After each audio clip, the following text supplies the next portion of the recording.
Let's mic news at 6। इस हफ्ते की शुरुआत शेयर बाजार में गिरावट के साथ हुई। आज के कारोबार में घरेलू शेयर बाजार दबाव में रहा। बीएसई सेंसेक्स 372 अंक की गिरावट के साथ 76,728 पर बंद हुआ।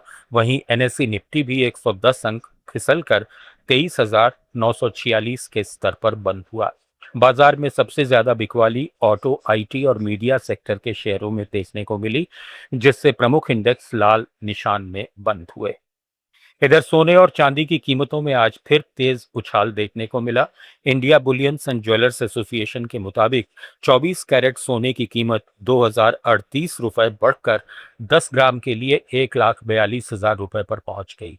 इससे पहले इसकी कीमत करीब 1,40,000 रुपए थी। वहीं चांदी में भी बड़ी तेजी दर्ज की गई। 1 किलो चांदी की कीमत 5,059 रुपए बढ़कर 2,22,000 रुपए हो गई है। त्रिपुरा क्वीन अनानास ग्लोबल फेस्टिवल के दौरान खरीदार विक्रेता बैठक में 11 करोड़ रुपए के 18 लेटर ऑफ इंटेंट का आदान प्रदान हुआ है। अगरतला में हुई इस बैठक में देश भर से आए 40 खरीदारों, निर्यातकों, किसान उत्पादक संगठनों और उद्यमियों ने हिस्सा लिया। राज्य के कृषि मंत्री रतनलाल नाथ ने बताया कि ये समझौता त्रिपुरा के अनानास की घरेलू और विदेशी बाजारों में मांग को बढ़ावा देगा, मूल्य श्रृंखला प्रसंस्करण, ब्रांडिंग और निर्यात को मजबूत कर किसानों की आय बढ़ाने में मदद करेगा।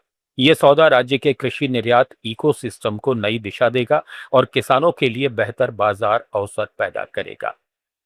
आंध्र प्रदेश सरकार ने विजयनगरम जिले में पतंजलि आयुर्वेद लिमिटेड को 370 करोड़ रुपए के फूड एंड हर्बल पार्क के लिए 70 एकड़ जमीन सौंपी है। ये मेगा प्रोजेक्ट चिन्ना रावपल्ली गांव में स्थापित होगा, जहां 500 से ज्यादा किस्म के फूड, आयुर्वेदिक और हर्बल प्रोडक्ट्स बनाए जाएंगे। कच्चा माल स्थानीय किसानों से सीधे खरीदा जाएगा।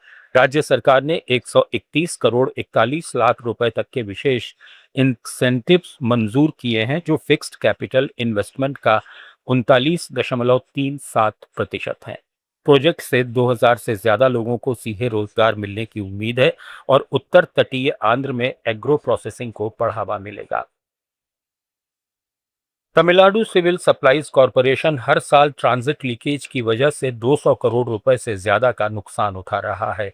गोदामों में राशन की दुकानों तक भेजे जाने वाले चावल और अन्य सामान के बैगों का वजन मैनुअल तरीके से दर्ज किया जाता है, जिसकी वजह से हर बैग में 1 से 3 किलो की कमी आ जाती है। 50 किलो 650 ग्राम वाला बैग दुकान पर सिर्फ 47-48 किलो पहुंचता है।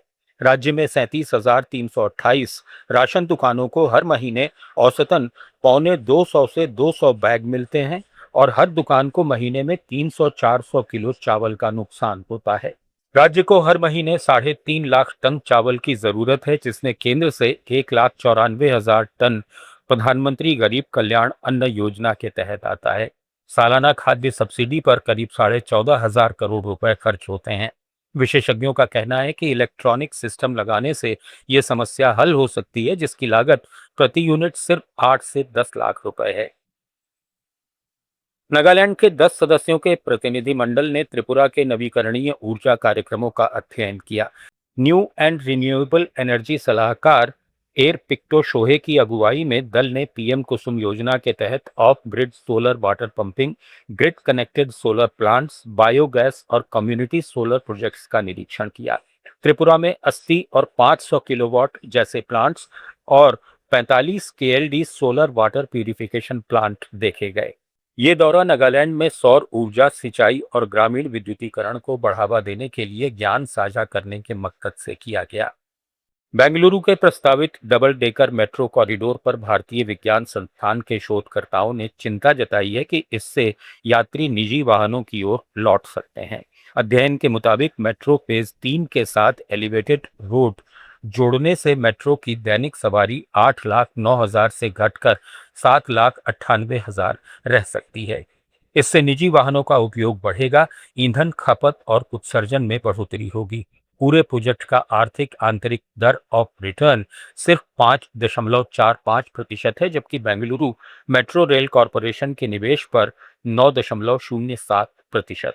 ये मेट्रो नेटवर्क विस्तार के मकसद को कमजोर कर सकता है, जो सार्वजनिक परिवहन को बढ़ावा देने और निजी वाहनों को कम करने के लिए है। अध्ययन रिपोर्ट मंत्रालय को सौंप दी गई है। न्यूज एट 6 में फिलहाल इतना ही। जुड़े रहिए लेट्स माइक के साथ।